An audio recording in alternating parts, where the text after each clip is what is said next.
ನಮಸ್ಕಾರ, ನೀವು ನೋಡ್ತಾ ಇದ್ದೀರಾ ಅಶ್ವವೇಗ ನ್ಯೂಸ್. ನಾನು ಮಹೇಶ್ ದಂಡು. ಇದೀಗ 3 ಮಹಾ ಸುದ್ದಿಗಳ ಸಮಯ. 5 ಗಂಟೆಯ ಮೊದಲ ಸುದ್ದಿ ಹೆಗಡೆ ಫಸ್ಟ್ ರಿಯಾಕ್ಷನ್. 5 ಗಂಟೆಯ ಮೊದಲ ಸುದ್ದಿ ಹೆಗಡೆ ಫಸ್ಟ್ ರಿಯಾಕ್ಷನ್. ಒಂದೊಂದೇ ಸತ್ಯ ಹೊರಬರ್ತಾ ಇದೆ ಅಂತ ಹೇಳಿ ವೀರೇಂದ್ರ ಹೆಗಡೆಯವರು ಹೇಳಿಕೆಯನ್ನು ಕೊಟ್ಟಿದ್ದಾರೆ. ಇವತ್ತು ಅನಾಮಿಕ ವ್ಯಕ್ತಿಯ ಹೆಸರು ಬಯಲಾಯಿತು. ಆತ ಯಾರು ಅಂತ ಗೊತ್ತಾಯಿತು. ಅದಾದ ಬಳಿಕ ಆತನನ್ನು ಅರೆಸ್ಟ್ ಮಾಡಲಾಗಿದೆ. ಸೊ ಇಷ್ಟೆಲ್ಲ ಆದ ನಂತರ ವೀರೇಂದ್ರ ಹೆಗಡೆಯವರು ಮಾತನಾಡಿದ್ದಾರೆ. ಹಾಗಾದರೆ ಏನೆಲ್ಲ ಮಾತನಾಡಿದ್ರು ಅದರ ಡೀಟೇಲ್ಸನ್ನು ಕೊಡ್ತಾ ಹೋಗ್ತೀವಿ. ಇನ್ನು ಎರಡನೇ ಸುದ್ದಿ, ಚಿನ್ನಯ್ಯ SIT ಕಸ್ಟಡಿಗೆ. ಚಿನ್ನಯ್ಯ ಇಷ್ಟು ದಿನ ಮಾಸ್ಕ್ ಮ್ಯಾನ್, ದೂರುದಾರ, ಅನಾಮಿಕ ವ್ಯಕ್ತಿ, ಸಾಕಷ್ಟು ಹೆಸರು. ಬಟ್ ಈ ಚಿನ್ನಯ್ಯ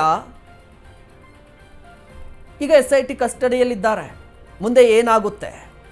ಏಕಾಏಕಿಯಾಗಿ SIT ಅಧಿಕಾರಿಗಳು ಈ ಚಿನ್ನಯ್ಯನನ್ನು ವಶಕ್ಕೆ ಪಡೆದಿದ್ಯಾಕೆ? ಈ ಪ್ರಶ್ನೆಗಳನ್ನು ಕೂಡ ಈಗ ಜನಸಾಮಾನ್ಯರಲ್ಲಿ ಇದೆ, ಜೊತೆಗೆ ಕಾಡ್ತಾ ಇದೆ. ಅದ್ರ ಬಗ್ಗೆ ಕೂಡ ಮಾತನಾಡ್ತಾ ಹೋಗೋಣ. ಇನ್ನು ರಾಜಕೀಯ ಸುದ್ದಿ, ಮೂರನೇ ಸುದ್ದಿ, ವೀರೇಂದ್ರ ಪಪ್ಪಿ ಖಜಾನೆಯ ಸೀಕ್ರೆಟ್. ವೀರೇಂದ್ರ ಪಪ್ಪಿ ಖಜಾನೆಯ ಸೀಕ್ರೆಟ್ ಏನು ಅಂತ ಹೇಳಿದ್ರೆ, ನಿನ್ನೆ ಅಷ್ಟೇ ಇಡಿ ಅಧಿಕಾರಿಗಳು ಬರೋಬ್ಬರಿ 30ಕ್ಕೂ ಹೆಚ್ಚು ಕಡೆ ದಾಳಿಯನ್ನು ನಡೆಸಿದರು. ಕಾಂಗ್ರೆಸ್ನ MLA 30ಕ್ಕೂ ಹೆಚ್ಚು ಕಡೆ ದಾಳಿ. ಈಗ ಕಂತೆ ಹಣ ನೋಡಿ ಅಧಿಕಾರಿಗಳೇ ಶಾಕ್ ಆಗಿದ್ದಾರೆ. ಇದೆಲ್ಲವನ್ನು ಕೂಡ ಡೀಟೇಲ್ಡ್ ಆಗಿ ನೋಡ್ತಾ ಹೋಗೋಣ. ಈಗ ಮೊದಲ ಸುದ್ದಿ, ವೀರೇಂದ್ರ ಹೆಗ್ಗಡೆಯವರ ಮೊದಲ ಸುದ್ದಿ. ಅವರು ಫಸ್ಟ್ ರಿಯಾಕ್ಟ್ ಮಾಡಿದ್ದಾರೆ. ಧರ್ಮಸ್ಥಳ ವಿಚಾರಕ್ಕೆ ಸಂಬಂಧಪಟ್ಟಂತೆ ಸಾಕಷ್ಟು ಆರೋಪಗಳಿದೆ. ಜೊತೆಗೆ SIT ತನಿಖೆ ನಡೀತಾ ಇತ್ತು. ಸೋಷಿಯಲ್ ಮೀಡಿಯಾದಲ್ಲಿ ಪರ ವಿರೋಧ ಚರ್ಚೆ ಆರಂಭವಾಗಿತ್ತು. ರಾಜ್ಯ ಮಾತ್ರ ಅಲ್ಲ, ದೇಶ ಮಾತ್ರ ಅಲ್ಲ, ವಿದೇಶದ ಮಾಧ್ಯಮದಲ್ಲೂ ಕೂಡ ಧರ್ಮಸ್ಥಳದ ವಿಚಾರ ಪ್ರಸ್ತಾಪವಾಗ್ತಾ ಇತ್ತು. ಇಷ್ಟು ದಿನ ಸೈಲೆಂಟ್ ಆಗಿ ಇದ್ದಂತಹ ಹೆಗ್ಗಡೆಯವರು ಮೊದಲ ಬಾರಿಗೆ ರಿಯಾಕ್ಟ್ ಮಾಡಿದ್ರು. ಈ ಹಿಂದೆ ಕೂಡ ಮಾತನಾಡಿದರು. ಬಟ್ ಆ ಸಂದರ್ಭದಲ್ಲಿ SIT ತನಿಖೆಯನ್ನು ಸ್ವಾಗತ ಕೋರಿದರು. SIT ತನಿಖೆಯ ಮೇಲೆ ನಂಬಿಕೆ ಅಂತ ಹೇಳಿದ್ರು. ಬಟ್ ಈಗ ಚಿನ್ನಯ್ಯ ಅಂದರೆ ಧರ್ಮಸ್ಥಳದಲ್ಲಿ 100 ಶವಗಳನ್ನು ಹೂತು ಹಾಕಿದ್ದೀನಿ ಅಂತ ಆರೋಪ ಮಾಡಿದಂಥ ಚಿನ್ನಯ್ಯ ಬಂಧನವಾಗಿದೆ. ಇದಾದ ಬಳಿಕ ಮೊದಲ ಪ್ರತಿಕ್ರಿಯೆ ಕೊಟ್ಟಿದ್ದಾರೆ.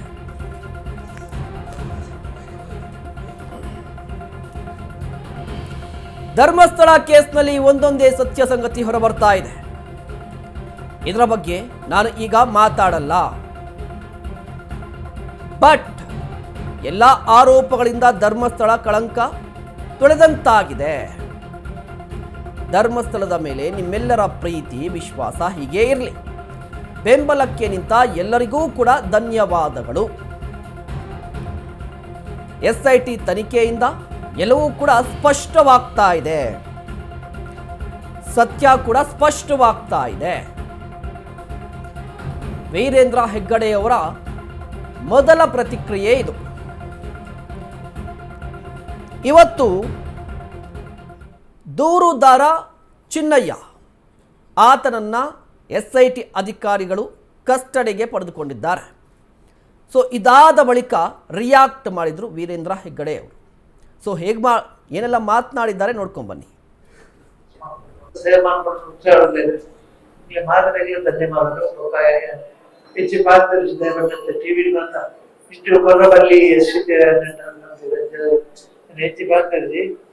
ಭಾರಿ ಸಂತೋಷ ಗೊತ್ತಿನ ಬೆಂಬಲ ಪಟ್ಟೆ. ಭಾರಿ ಸಂತೋಷ ಸತ್ಯ ಬರುವುದು ನಮ್ಮ ದಿಕ್ಕದಿಲ್ಲಕ್ಕಾಗತ್ತೆ ಕೂಡ ಸತ್ಯ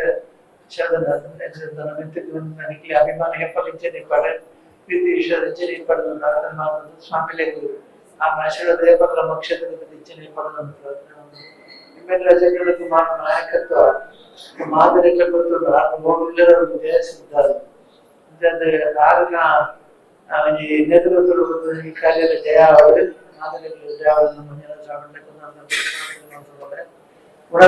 ಇಲ್ಲಿ ಪ್ರತ್ಯೇಕ ಅವರು ಬಸ್ಸದ ಕೈದ ಪ್ರಯತ್ನ ವ್ಯವಸ್ಥೆ ಮಾಡ್ತಾರೆ. ಮಾತ್ರ ವಿಜಯ ಮಾಡುವ ಒಂದು ಮನಸ್ಸು ಮಾಡ್ತಾರೆ.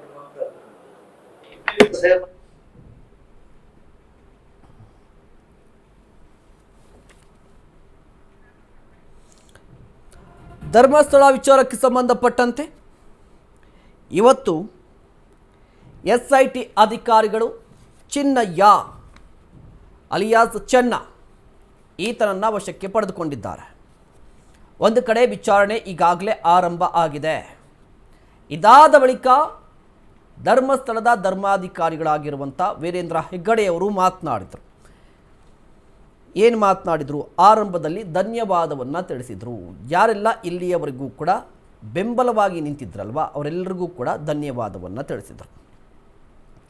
ಅದಾದ ಬಳಿಕ ಈ ರೀತಿಯ ಪ್ರೀತಿ ವಿಶ್ವಾಸ ಮುಂದುವರಿಯಲಿ ಅಂತ ಹೇಳಿ ಮನವಿಯನ್ನು ಮಾಡಿಕೊಂಡ್ರು.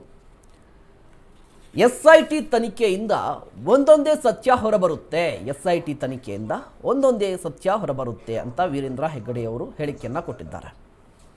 ಇದು ಒಂದು ಕಡೆ ಆದರೆ, ಮತ್ತೊಂದು ಕಡೆ ಧರ್ಮಸ್ಥಳ ದೇಗುಲದಿಂದ ಭಕ್ತರಿಗೆ ಮೊದಲ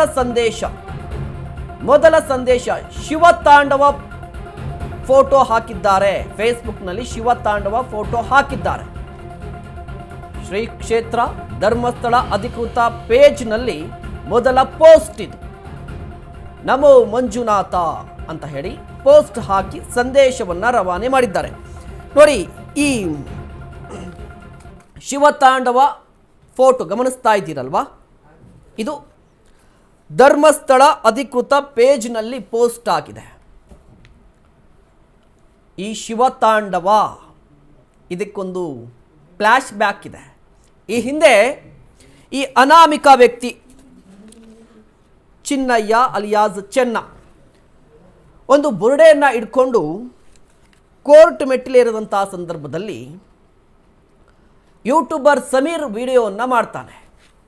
ಸಮೀರ್, ಶಿವತಾಂಡವ ಈಗ ಶುರು, ಸಾಕ್ಷಿ ಕೇಳಿದ್ರಲ್ವಾ, ಸಾಕ್ಷಿ ಬಂದಿದೆ, ಶಿವತಾಂಡವ ಈಗ ಶುರು ಅಂತ ಹೇಳಿ ವಿಡಿಯೋನ ಮಾಡಿದ. ಅದು ಸಿಕ್ಕಾಪಟ್ಟೆ ವೈರಲ್ ಆಗಿತ್ತು. ಶಿವತಾಂಡವ ಶುರು ಅಂತ ಹೇಳಿದಂಥ ವ್ಯಕ್ತಿ ಈಗ ಪರಾರಿಯಾಗಿದ್ದಾನೆ. ಶಿವತಾಂಡವ